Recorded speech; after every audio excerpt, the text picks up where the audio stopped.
Well, folks, we've just been given some brand new information about the Nintendo Switch Online expansion pack, so let's take a look at what we know now. Now, they left this to the end of the presentation, but I'm going to start with it. The price.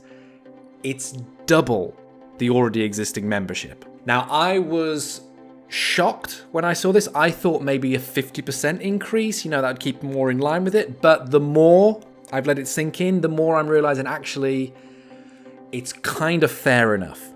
I'm in Australia at the moment. I'm paying $30 for an entire year's worth of subscription. With this expansion pack, it'll be $60. And if I wanted to have a family pass, even though I don't have a family, it's $110. And I'll put down some other conversions underneath as well. And to think double the price, that seems like obviously a huge jump, but I think it might be worth it for what you're getting. You gotta think, if you're already paying this certain amount for the NES and the SNES games, as well as some other online functionality, the fact that you're now getting 2 new consoles, you're doubling the amount of consoles that you can play on. You got the N64 and the Sega Mega Drive, so already the amount of consoles is doubled. You'd expect double the price as well. And the fact that the N64 games are graphically more and bigger titles and bigger games than the NES and the SNES games, I can kind of see the justification for it. And so yes, it does seem like a huge jump, like to pay $60 for a year's worth, but it breaks down to $5 a month in order to have this online functionality and to be able to play all these different games from childhood and youth. And it's, I don't know, it is Nintendo and I know I'm gonna pay for it. Just a bit of a sting, really. But I suppose one caveat from this is they've just announced a new DLC for Animal Crossing, and this is their first paid DLC. The Animal Crossing New Horizons Happy Home Paradise will see you taking a more active role in designing people's houses, as we've seen in Animal Crossing Happy Home Designer on the Nintendo 3DS. Rather than have it as a standalone game, as they did all those years ago, now it's a paid DLC. It'll see you going to different resorts and decorating and designing people's houses, but the main thing is that this is going to be a huge DLC, and it is paid. The fact that Animal Crossing hasn't had any paid DLC up until this point, means it's going to be a big shift and just a big new chunk of gameplay to play with, but of course that means it comes with a price.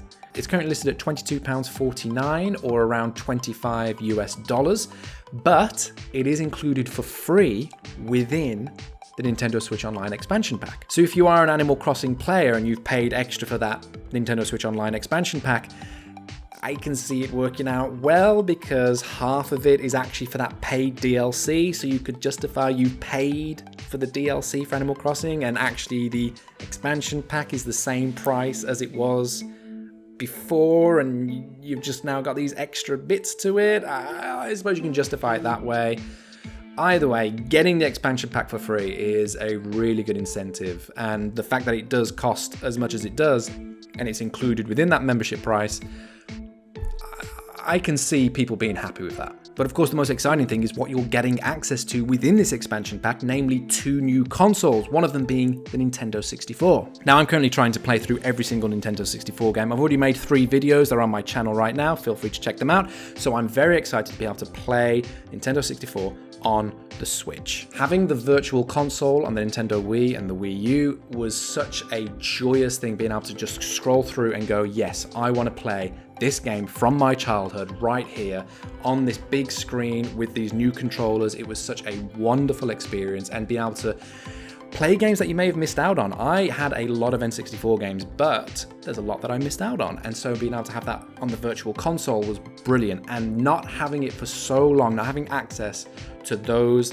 games, that library, has been a real miss, and it's been a real shame. So being able to have them on the Switch, handheld, it's just going to be absolutely beautiful. And the fact that the resolutions have been tweaked and it's going to look a little bit better, and now I've just got my brand new shiny Nintendo Switch OLED today. Hang on, here she is. I'm just absolutely smitten. It's so crisp and it's so beautiful, and to be able to play these games on here, it's just going to be such an amazing experience that I'm actually really looking forward to. And I'm fine to pay that a little bit extra in order to do that. So Yeah, and I know they're going to release a lot more over time. To start with, the starting lineup, there are 9 that's going to be available. They are Super Mario 64, The Legend of Zelda Ocarina of Time, Mario Kart 64, Star Fox 64, Sin and Punishment, Dr. Mario 64, Mario Tennis 64, Winback, and Yoshi's Story. I've played all but 3 of these games, so to be able to experience these old titles for the first time on the Switch is going to be absolutely brilliant, but also to revisit is going to be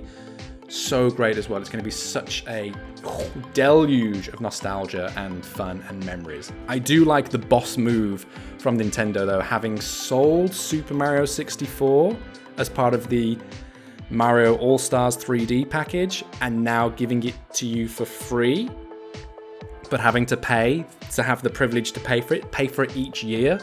It's a good marketing move, I gotta say. Someone in finance is doing well. More games are going to be added to the catalogue as well. Some of them that have been confirmed are Banjo-Kazooie, Pokemon Snap, Legend of Zelda Majora's Mask, Kirby 64 Crystal Shards, Mario Golf, Paper Mario, and F-Zero X.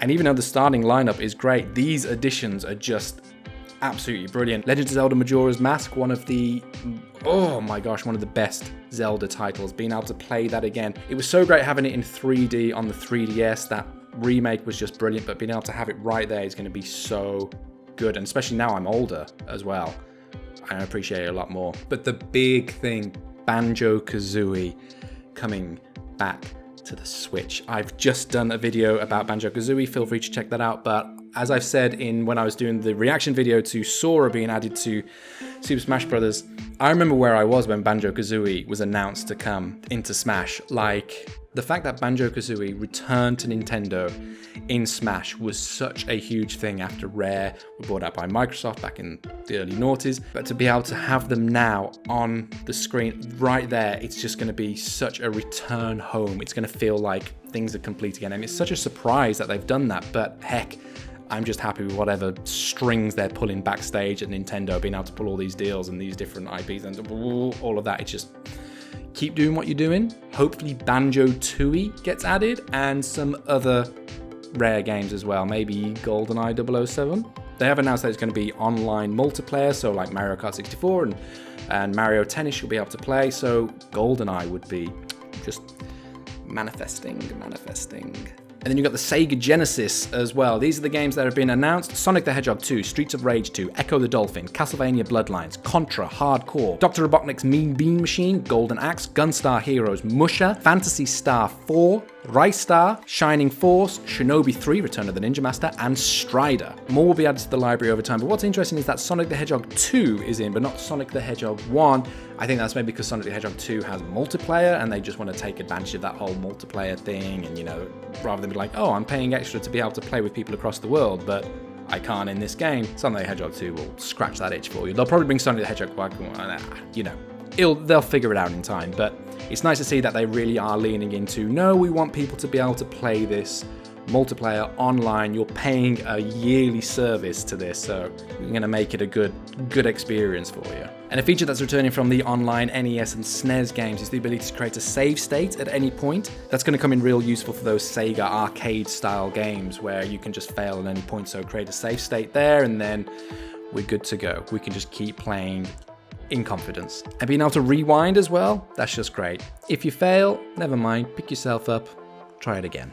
And with this expansion pass as well, you're able to have access to purchase the controllers, the Sega Mega Drive controller and the N64 controller, both of them wireless. I am so excited for that. I need to get myself a Nintendo 64 controller. That's just going to be completing my entire experience of life as a gamer. Really, it's come full circle. 20 years later, who would have thought? But yes, there certainly is a lot that's coming with this expansion pass, and when I first saw it I was very excited when I first watched the trailer, but then that price point at the end I was like, whoa, that's a huge hit. But considering you get that paid DLC for free for Animal Crossing, considering the library of games that you're going to have access to, and they're just going to keep updating, it's just going to be brilliant. And as I say, as I'm currently playing through the entire N64 collection, being able to play those games through the Switch is just going to be a wonderful experience, something that I'm very, very much looking forward to. So yes, I don't think it's a bad thing. And there we go. That's that, folks. I just wanted to make a quick video about this because I watched it and was like, whoa, I need to know what other people think about this. So yeah, leave a comment. Do you think this is a bit too overpriced, or do you think we're actually getting a pretty good deal for what we're getting? As I mentioned, I am playing through all of the Nintendo 64 games. I'm doing retrospectives and also the long plays on them, so feel free to check that out on my channel. I'm also doing deep dives on the origins of Pokemon, so feel free to stick around to see that as well. I'm currently editing one on Sawsbuck and Deerling, which is going to be a wonderful trip across the world through zoology and mythology, so I'm excited to get to work on that. But yes, for now, my friends, luck and more to you all. Catch you next time.